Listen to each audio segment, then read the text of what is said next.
Bonsoir à tous et à toutes. Bienvenue à notre séance extraordinaire du 8 décembre 2025. Séance extraordinaire pour l'adoption de notre budget 2026. Donc, constat du quorum et ouverture de la séance. L'avis de convocation a été notifié aux membres du conseil qui ne sont pas présents. Mme Dufresne n'est pas avec nous ce soir. Donc, ça a été notifié à tous les membres du conseil. Et tout membre du conseil présent à une séance extraordinaire peut renoncer par écrit à l'avis de convocation de cette séance. Donc, nous avons le quorum et la séance ordinaire débute à 19h07. Adoption de l'ordre du jour. Donc, vous avez tous et toutes reçu l'ordre du jour. Qui voudrait en faire la proposition? Moi, Monsieur le maire, considérant le projet d'ordre du jour présenté, je propose d'adopter l'ordre du jour tel que lu, sans modification. Merci, Mme Gladius. Est-ce que quelqu'un appuie? Je vais appuyer. Monsieur Saint-Louis appuie l'adoption de l'ordre du jour. C'est bon pour tout le monde? C'est adopté. Au point maintenant 3.1. L'adoption du budget 2026. Donc, je vais débuter avec une présentation du budget. Donc, le conseil municipal dévoile ce soir le budget 2026 ainsi que son programme triennal d'immobilisation, communément appelé le PTI, pour les exercices 2026, 2027, 2028. Il s'agit d'une étape décisive dans le but d'orienter les choix financiers de la Ville et de répondre aux attentes légitimes des citoyens pour la prochaine année. Nous, vos élus, avons dû faire des choix difficiles, parfois même déchirants. Nos valeurs ont guidé nos décisions budgétaires dans ce contexte économique pour le moins compliqué, qui vacille entre rigueur budgétaire et essor de notre communauté. Le dépôt de ce budget du PTI revêt donc une importance cruciale pour la poursuite de notre développement. Par l'adoption de ces deux leviers, résolument tournés vers le renforcement de notre collectivité, le conseil municipal se doit de composer avec des contraintes importantes que sont les dépenses dites incompressibles ou intouchables, tout en investissant dans différents chantiers afin de répondre adéquatement aux aspirations présentes et futures des Saint-Josephoises et Saint-Josephois. Il est primordial de souligner que 85% des dépenses incluses dans le prochain budget sont incompressibles.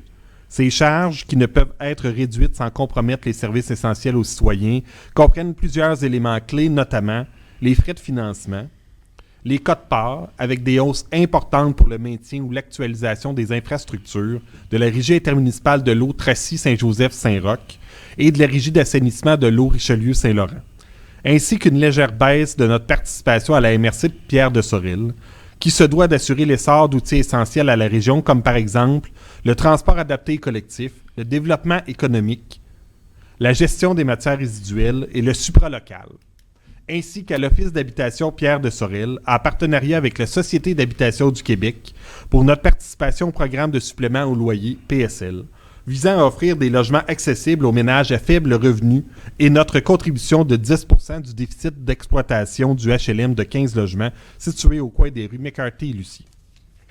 Les contrats de services, tels que l'évaluation foncière, la Sûreté du Québec, les services d'incendie, les assurances, ainsi que les salaires et avantages sociaux des employés, la gestion du camp de jour et le service animalier. Les biens et services essentiels, comme le déneigement, le transport de la neige, l'achat d'abrasifs pour nos rues, ainsi que l'électricité et le gaz naturel. Tout comme pour les citoyens, ces dépenses incontournables augmentent année après année et limitent notre flexibilité budgétaire, ce qui oblige la Ville à trouver un équilibre délicat entre l'amélioration des services et la maîtrise des coûts. La Ville de Saint-Joseph-de-Sorel a défini des investissements concrets pour l'année 2026. Axé sur plusieurs projets structurants visant à améliorer la qualité de vie des citoyens. Les événements rassembleurs. Nous poursuivrons nos traditions en organisant nos événements festifs et rassembleurs, la fête des bénévoles, la journée horticole, la fête nationale du Québec, les vêpes musicales, le tournoi de golf de la ville, les journées de la culture, la grande marche Pierre-Lavoie, ainsi que les féeries des Lumières. Les infrastructures et les bâtiments municipaux. L'année 2026 sera une année faste pour les chantiers d'amélioration de nos infrastructures municipales. En effet, nous prévoyons effectuer la réfection des rues McCarthy, Saint-Joseph et une portion de Chevrier afin de poursuivre la modernisation de nos voies publiques. Chaussées, trottoirs et lumières de rue seront refaits. En ce qui concerne les infrastructures souterraines, des travaux sont programmés pour remplacer la conduite du déversoir du régulateur de débit situé au coin des rues McCarthy et Lucier, DR2. Un élément essentiel dans la gestion de nos eaux usées et obligations gouvernementales. De plus, des travaux de gainage de tronçons de conduite d'égout dans les rues Vézina, Léon XIII, Saint-Pierre, Chevirier et de l'île Ménite seront réalisés dans le but de sauvegarder pour encore plusieurs années nos infrastructures d'égout. Nous poursuivrons également les travaux débutés à la fin de 2025 concernant l'installation d'une quinzaine de chambres de compteurs d'eau sur chacune des rues communes avec Sorel-Tracy, en collaboration avec celle-ci, afin de répondre à une obligation de la Stratégie québécoise d'économie d'eau potable, mise en place par le gouvernement du Québec. Du côté des bâtiments, nous anticipons débuter le projet de rénovation du centre récréatif au Sang par la production d'un bilan de santé. Cette étape cruciale sera suivie, toujours en 2026, par la production de plans et devis pour la rénovation majeure du bâtiment prévue au courant de 2027 et de 2028. Nous allons également procéder à des travaux d'entretien du revêtement extérieur de l'hôtel de ville. Pour améliorer les parcs et terrains de jeu, nous entreprendrons la modernisation des jeux de fer du parc de la Pointe-aux-Pins, ainsi qu'à l'installation de nouvelles signalisations modernes dans l'ensemble de nos parcs. La mise en œuvre de la planification stratégique. En 2025, la Ville a travaillé toute l'année à l'élaboration de sa planification stratégique à travers une série d'ateliers, de consultations et de rencontres. Ce processus est indispensable pour le développement à long terme de la Ville et l'amélioration de la qualité de vie des habitants. Il permet d'anticiper les besoins futurs, d'optimiser les ressources et de maximiser l'impact des investissements. En 2026, nous aurons le plaisir de vous dévoiler la planification stratégique pour les années 2026 à 2030 et d'amorcer sa mise en œuvre. Un nouveau rôle d'évaluation. Nous ne pouvons passer sous silence le dépôt d'un nouveau rôle d'évaluation foncière pour les années 26, 27, 28. Ce nouveau rôle a un impact important puisque la valeur de la maison moyenne passera de 146 953 $ à 213 817 $, représentant une variation de 45,5 %. Le rôle d'évaluation foncière est l'inventaire des immeubles situés sur les territoires d'une municipalité. Il indique la valeur de chaque propriété sur la base de sa valeur réelle. Pour déterminer la valeur réelle ou marchande d'une propriété, l'évaluateur tient compte des conditions du marché immobilier telles qu'elles existaient 18 mois avant l'entrée en vigueur du rôle d'évaluation, c'est-à-dire le 1er juillet 2024, dans notre cas.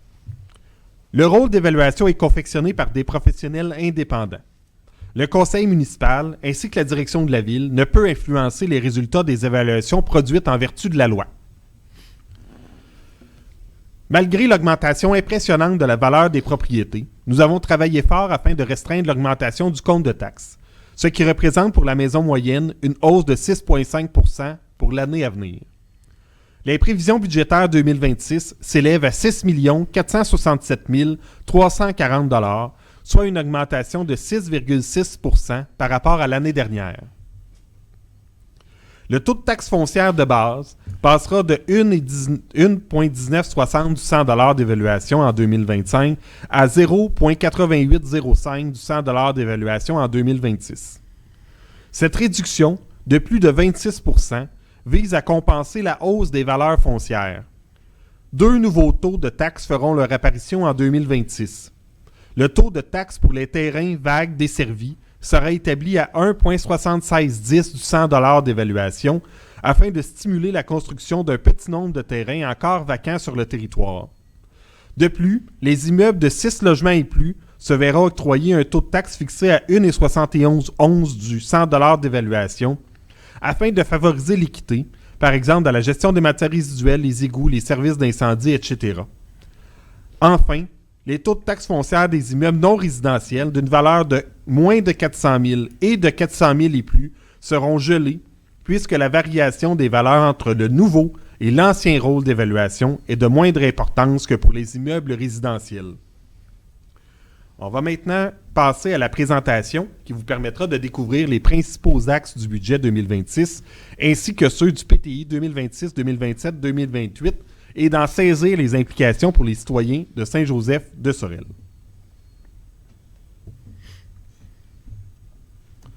Donc, au niveau de la présentation du budget, donc, on est bien heureux de vous présenter le budget 2026, qui est une étape déterminante, qui a été élaborée là, dans un contexte de dépenses qui sont incontournables, puis qu'on vise à concilier la rigueur budgétaire et les priorités locales. Donc, on va faire un aperçu là, clair des grandes orientations qu'on a retenues pour 2026 et qui nous permet de mieux comprendre les répercussions pour la ville. Donc, le sommaire du budget 2026, on a en 2026 des revenus de 6 467 340 $, qui représentent une variation de 401 470 en lien avec 2025. Des dépenses de 5 908 144 $, qui représentent 260 424 $ de différence par rapport à 2025. Et des affectations pour un montant de 559 196 qui représente une variation de 141 046 par rapport à 2025. Donc, ça fait une variation totale de 6,6 % au niveau du budget. Dans les investissements, pour le programme triennal d'immobilisation, pour l'année 2026, dans éclairage, voirie, aqueduc, égout et infrastructure de voirie, on a un montant de 4 045 000 qui est prévu pour 2026. Dans les bâtiments municipaux, on en a pour 285 500 en 2026, 1 657 000 en 2027, 1 552 000 en 2028 pour un total de 3 494 500. En machinerie et véhicules, on a un montant de 30 000 $ qui est prévu en 2026 et un montant de 40 000 en 2028 pour un grand total de 70 000. Dans les ameublements et les équipements, 16 500 en 2026, 6 000 et 6 000 en 2027 et 2028. Parc et espaces verts, on en a pour 75 000 en 2027, 200 000 en 2027, 75 000 en 2026, 200 000 en 2027, 130 000 en 2028, ce qui fait un grand total de 405 000 pour un montant total pour les 3 années d'investissement de 8 43 000. Maintenant, si on va plus en détail dans le programme triennal d'immobilisation, pour l'année 2026, la réfection des rues McCarthy, Saint-Joseph et Chevrier pour 3 millions, le remplacement de la conduite du régulateur de débit, le DR2, pour 700 000 $, la rénovation du centre récréatif au sang, des mandats de services professionnels pour 230 000 $, installation de compteurs d'eau sur chacune des rues communes avec Sorel-Tracy pour 215 000 $, des gainages de tronçons de rue de conduite d'égout pour 100 000 $. On a pour 55 000 $ de revêtement extérieur de l'hôtel de ville, plan d'intervention et le plan de gestion des actifs pour un montant de 30 000 $, le remplacement d'un tracteur à gazon pour un montant de 30 000 $, les identifications et la signalisation dans les parcs pour un montant de 15 000 $, les améliorations du terrain de jeu de fer au parc de la Pointe-aux-Pins qui représente un montant de 60 000 et des équipements informatiques et du mobilier pour 16 500, ce qui représente les activités d'investissement pour 2026 d'un montant de 4 452 000. Et vous avez pour 2027 et 2028 les répartitions là, du PTI. Donc, en 2027, on prévoit la première partie des rénovations au centre récréatif au sang, la réfection des fenêtres de l'hôtel de ville, la modernisation des jeux d'eau au parc Charlemagne-Péloquin, la gestion des accès dans les bâtiments, la réfection de la cuisine du 2e étage, les équipements informatiques et le mobilier. En 2028, on prévoit la deuxième phase de la rénovation du centre récréatif au sang, le mobilier urbain dans le parc de la Pointe-aux-Pins, le remplacement d'un tracteur, de l'équipement informatique et du mobilier, la réfection du 2e étage du centre récréatif au sang et le changement des fenêtres du bâtiment, des plantations d'arbres, d'arbustes et des décorations lumineuses sur le territoire.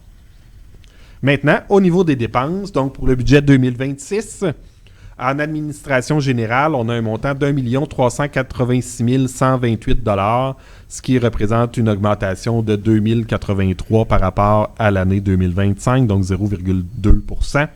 En sécurité publique, un montant de 632 615, ce qui représente une augmentation de 46 555 pour 7,9 % d'augmentation. En transport, 816 038 $. Comparativement à 2025, ça représente un montant de 60 813 $, donc 8,1 % d'augmentation. Hygiène du milieu, 798 489, ce qui représente une augmentation de 80 414 comparativement à 2025. Aménagement, urbanisme, développement, santé et bien-être, 72 034, ce qui représente une augmentation de 5 229 $, donc 7,8 % d'augmentation par rapport à 2025.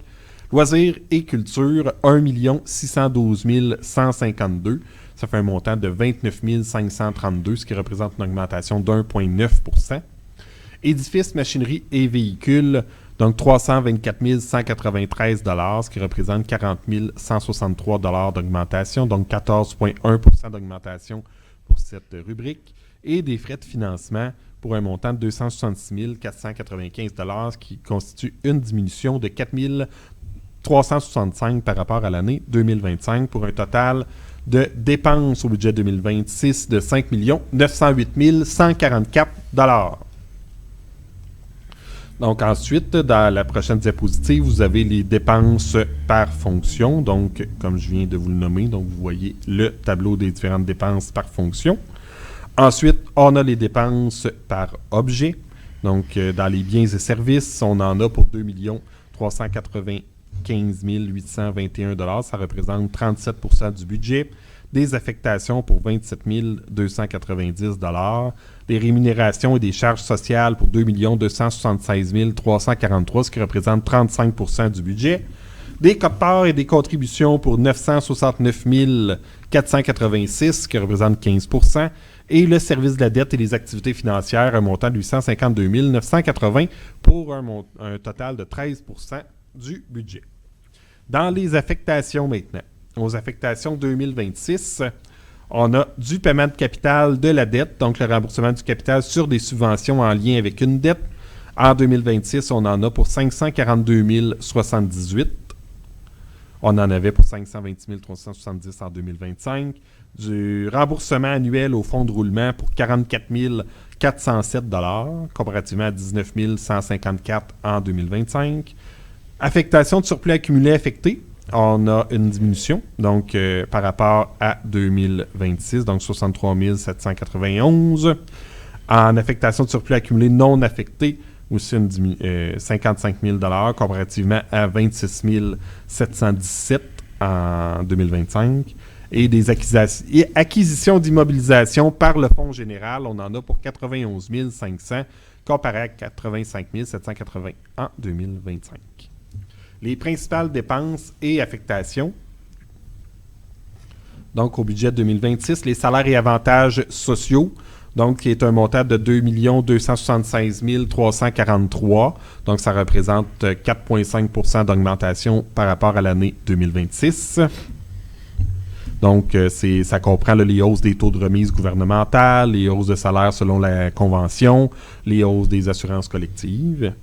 Les quotes-parts, donc pour la MRC de Pierre-de-Sorel, c'est un montant de 442 682 $, diminution de 1 388 par rapport à l'année 2025. Notre quote-part à la Régie intermunicipale de l'eau, Tracy-Saint-Joseph-Saint-Roch, qui est une augmentation de 45 540, donc qui nous donne un montant de 359 545 $ pour 2026. Et notre quote-part à la Régie d'assainissement des eaux, qui représente une augmentation de 19 777, donc pour un montant total de 94 000. Notre quote-part à l'Office municipal d'habitation, qui est à 4 000 $, équivalente à celle de l'année dernière. Des frais de remboursement, donc le remboursement de la dette, le capital, les intérêts, le remboursement du fonds de roulement, les frais de financement, les frais bancaires, pour un montant de 852 980 $, ce qui représente une augmentation de 35 596 par rapport à 2025. Budget 2026, principales dépenses et variations, biens et services, donc un programme PSL de l'Office municipal d'habitation, un montant de 6 060 $ comparativement à 8 060 en 2025. L'évaluation municipale, donc il n'y a pas de dépôt de rôle cette année, ça a été fait en 2025, donc un montant de 65 000 par rapport à 76 010. La Sûreté du Québec, une augmentation de 421 $, donc 183 398. L'entente du service incendie avec la ville de Sorel-Tracy, un montant de 360 000, donc une augmentation de 20 000 $. Service animalier Pierre de Sorel, 11 572 $, une augmentation de 872. Services de gestion et animation du camp de jour, une augmentation de 248 pour s'établir à 80 608 $. En biens et services essentiels maintenant, transport de neige, sel, déneigement des trottoirs, un montant de 105 000 comparativement à 90 000 en 2025, une augmentation de 16,7 %. L'électricité et le gaz, 208 500, donc une augmentation de 9,5 % par rapport à l'année 2025. Et les assurances, un montant de 113 993 pour un total de 13,3 % d'augmentation. Tous les autres biens et services incompressibles, ça donne un montant de 340 201 pour une augmentation de 9,8 %, ce qui fait un total des dépenses incompressibles de 5 503 882 $, donc 85 % du budget, ce qui représente une augmentation par rapport à 2025 de 5,4 %. Les principales dépenses et variations maintenant pour les honoraires professionnels, donc la planification stratégique, les ressources humaines, les frais juridiques pour un montant de 109 000 $, donc comparativement à 58 720 en 2025, ce qui représente une augmentation de 50 280. L'entretien, la réparation et les achats d'équipements à la piscine municipale, un montant de 30 000 $, donc une augmentation de 13 300. L'entretien et les réparations à l'hôtel de ville, 17 500 $ pour une augmentation de 10 440 comparativement à 2025. Et des offres de cours, donc des programmes d'aînés actifs, des cours musculo-squelettiques, des différents remboursements de programmes pour un montant de 12 616 $, donc une augmentation de 9 366. Donc le total des augmentations du budget, ça fait un montant de 401 470 $. On passe maintenant aux revenus, parce que ça prend bien des revenus pour payer toutes ces dépenses. Donc, les revenus, les taxes de source locale, donc on a un montant de 5 420 405 $, donc tel que je l'ai mentionné tout à l'heure, une augmentation de 6 %. Les paiements tenant lieu de taxes, 51 387 $, ce qui est une augmentation de 8 782 par rapport à l'année 2025. Les services rendus, 397 615, donc une augmentation de 3 620 $. Des revenus de droit pour 70 520, donc une augmentation de 35 000. Amendes, pénalités et intérêts, un montant de 54 000, donc ça crée une diminution de 19 500 $. Des revenus de transfert, 473 413 $ pour une augmentation de 57 493, donc ce qui fait un total de revenus de 6 467 340 $, donc une augmentation totale des revenus de 6,6 %. Donc, le prochain, vous avez le tableau qui démontre les différents revenus. Donc, 84 % de notre budget vient des taxes de source locale. Les paiements tenant lieu de taxes représentent 1 %. On a pour 6 % de services rendus, des revenus de droit pour 1 %, des amendes, pénalités, intérêts pour 1 % et des revenus de transfert qui représentent 7 % du budget. Donc, les principaux changements des revenus, les hausses de revenus de taxation résidentielle, la diminution du taux de taxe et la hausse des valeurs foncières créent une augmentation de 72 208 $ des revenus de taxation résidentielle. La nouvelle catégorie d'immeubles pour les terrains vagues desservis et les 6 logements et plus pour un montant de 36 488 $. Les hausses de revenus de taxation commerciale et industrielle pour une hausse de 206 800 $. La modification du tarif de l'eau pour les chambres et les unités mixtes, 575. La modification du tarif de camp de jour pour 525. La hausse de 2,5 % sur les tarifs de location de salle, 522 $. Hausse de 2,5 % sur les tarifs de location de la patinoire, 2577.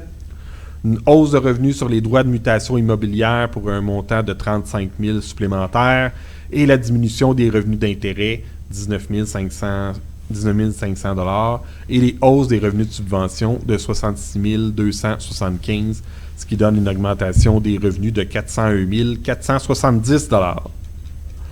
Donc, on passe maintenant au taux de taxes et tarifs. Vous avez dans le tableau la première ligne, c'est la taxe foncière de base. Donc, on a en 2026, qui est une année du rôle d'évaluation, un montant de 0,8805. En 2025, qui était à 1,19, 1,15 en 2024, 1,10 en 2023 et 1,2 en 2022. Les terrains vagues desservis, une nouvelle catégorie, 1,7610 du 100 $. 6 logements et plus, 1,7111 pour du 100 $ pour les 6 logements et plus. Donc, c'est 2 nouvelles catégories, donc on ne les avait pas avant. Foncière des immeubles non résidentiels d'une valeur de moins de 400 000, c'est 2,53, donc c'est inchangé par rapport à l'année dernière. Foncière immeubles non résidentiels de 400 000 et plus, 2,63, même chose que l'année dernière. Toujours dans les taxes et tarifs, donc les taux pour l'eau. L'eau par logement résidentiel est à 155 $, donc demeure inchangé par rapport à l'année dernière. L'eau par chambre pour les immeubles de chambre, donc 40 $ par chambre. L'eau par logement pour les unités mixtes, donc un montant de 200 $, comparativement à 160 $ en 2025. Et l'eau par logement pour les immeubles non résidentiels, c'est 250 $, comparativement à 250 l'année passée, qui était le même montant. L'eau au compteur est à 1,25 du mètre cube, donc qui est le même taux que l'année dernière. Ensuite, la valeur moyenne. Donc, vous avez les changements dans la valeur moyenne. Cette année, la valeur moyenne équivaut à 213 817 $, comparativement à 146 953 en 2025, ce qui représente une augmentation quand même de 45,5 % de la valeur annuelle. C'est notre plus grosse évaluation, notre plus grosse variation depuis les dernières années. Vous voyez là où il y a des astérisques rouges à côté des années, c'était les variations quand on déposait le rôle. Donc, en 2020, on avait eu une augmentation de 9,50 %. En 2023, de 28,20 %. Cette année, c'est quand même 45,5 % de valeur d'augmentation cette année. Donc, c'était une grande valeur. La taxe foncière et l'eau par logement, donc pour la maison moyenne, ça représente un montant de 2037,66 pour une augmentation de 125,10 par année, pour un taux de variation annuelle du compte de taxe de 6,5 %. Si on regarde les autres années où on avait un dépôt de rôle, donc on était à 7,8 % en 2023, puis à 8,6 % en 2020 d'augmentation. Donc, on a fait un travail quand même assez important pour diminuer l'impact de la hausse de la valeur des propriétés pour l'année 2026. Donc, vous avez les différentes statistiques d'évaluation pour le budget 2026. On a pour 288 528 900 $ d'évaluation foncière imposable, 16 789 700 de non imposables pour une valeur totale de 305 318 600. Les immeubles résidentiels, on en a pour 130 164 501. Non résidentiels pour 158 364 399. Donc, on est à notre facteur comparatif 1, comme on est en première année du rôle d'évaluation.